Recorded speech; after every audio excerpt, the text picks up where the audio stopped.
ಯಾರಿಗೆ 3 ನೋಟಿಸೇ ಕೊಡೋದು. ಆಮೇಲೆ ಸ್ಪಾಟ್ ಮಾಜರ್ ಮಾಡಿದ್ದೀವಿ ನಾವು.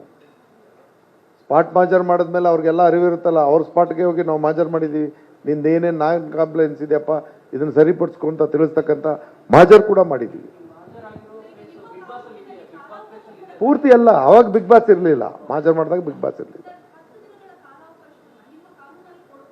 ಕೊಡ್ಬೋದು ಕೊಡ್ಬೋದು ಕೊಡ್ಬೋದು. ಯಾವುದು ಕಾನೂನಿನಲ್ಲಿ ಇರೋ ಅವಕಾಶದಲ್ಲಿ ಅಲ್ಲ. ಈಗ ನಮಗೆ ಬಂದಿರೋ ಅವರು ಮನವಿಯನ್ನ ನಮಗೆ ಸಲ್ಲಿಸಿದಾಗ ನಾವು ಅದನ್ನ ಪರಿಶೀಲಿಸಿ ವಿತ್ ಆನ್ ಅಫಿಡವಿಟ್, ಅವರು ಅಫಿಡವಿಟ್ ಜೊತೆನಲ್ಲಿ ಸ್ಪೆಸಿಫಿಕ್ ಆಗಿ ಏನೇನು ನಾನ್ ಕಾಂಪ್ಲೈನ್ಸಸ್ ಇದೆ ಅದನ್ನ ಸರಿಪಡಿಸಿ ಇಷ್ಟು ದಿನದೊಳಗೆ ಮಾಡ್ತೀವಿ ಅನ್ನೋದನ್ನ ಕೊಟ್ರೆ, ಟೈಮ್ ಬೌಂಡ್ ಆಕ್ಷನ್ ಪ್ಲಾನ್ ಕೊಟ್ರೆ, ದೆನ್ ವಿ ವಿಲ್ ಅಲೋ. ಯಾವುದು ಆಗಿದೆ ಆಗಿದೆ ಆಗಿದೆ. ಪಬ್ಲಿಕ್ ಹಿಯರಿಂಗ್ ಅಲ್ಲ, personal hearing.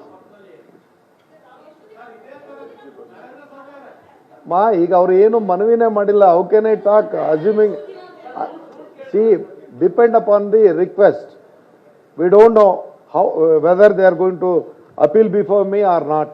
When they are been to the court also. Red category industry ಆದ್ರೆ ಈಗ 250 KLD ಮೇಲೆ ಅವ್ರದ್ದು ವೇಸ್ಟ್ ವಾಟರ್ ಇದ್ರೆ 90 days ಇದೆ ಟೈಮ್. ರೆಡ್ ಕ್ಯಾಟಗರಿ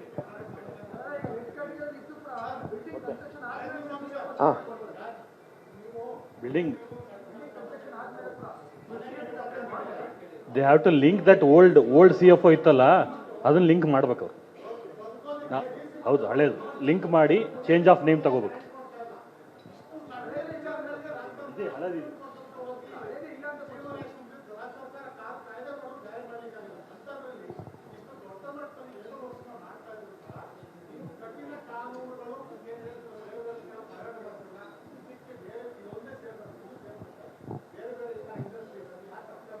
ಹೆಚ್ಚಿನ ವಿಚಾರ ನಾನೇನಿಲ್ಲ, ಉತ್ತರ ಕೊಟ್ಟೆ ಆಗಲೇ, ಮತ್ತೆ ರಿಪೀಟ್ ಮಾಡ್ತಾ ಇದ್ರಿ.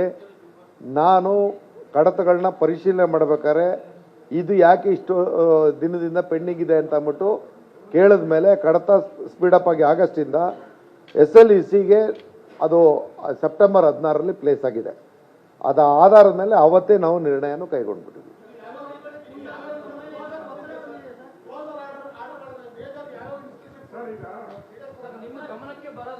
ಟೋಟಲ್ಲು ಈಗ ನನ್ನ ಅವಧಿನಲ್ಲಿ 152 ಕೊಟ್ಟಿದ್ದೀನಿ. ಬೇಕಾದ್ರೆ ಪಟ್ಟಿ ಬೇಕಾದ್ರೆ ಕೊಡ್ತೀನಿ ಅಂತ. ಇಲ್ಲ, ನನಗೆ ಮಾಧ್ಯಮಗಳಿಂದ ನಿನ್ನೆ ಪ್ರಶ್ನೆ ಸ್ಟಾರ್ಟ್ ಆಯಿತು. ನಾನು ಯಾವ ಮಾಧ್ಯಮದವ್ರಿಗೂ ನಾನು ಉತ್ತರ ಕೊಡಲಿಲ್ಲ. ಯಾಕೆ ಅಂತಂದರೆ ನನಗೆ ನಮ್ಮ ಅಡ್ವೊಕೇಟ್ ಅಷ್ಟಲ್ಲಿ ಫೋನ್ ಮಾಡಿದರು.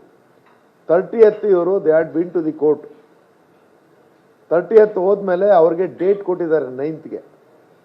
So when the matter before the court I should not speak to the media ಅಂತ ಅಂದ್ಬಿಟ್ಟು ನನಗೆ ಅಡ್ವೈಸ್ ಮಾಡಿದ್ರು. ನಮ್ಮ ಒಬ್ಬರದ್ದು ಅವ್ರದ್ದು ಉತ್ತರ ಕೊಟ್ಬಿಡ್ತೀನಿ. ನಾನು ನಿಮಗೆ ಕೊಡ್ತೀನಿ, ಅವ್ರದ್ದು ಉತ್ತರ ಕೊಟ್ಬಿಡ್ತೀನಿ. ಏನು ಹೇಳಿ?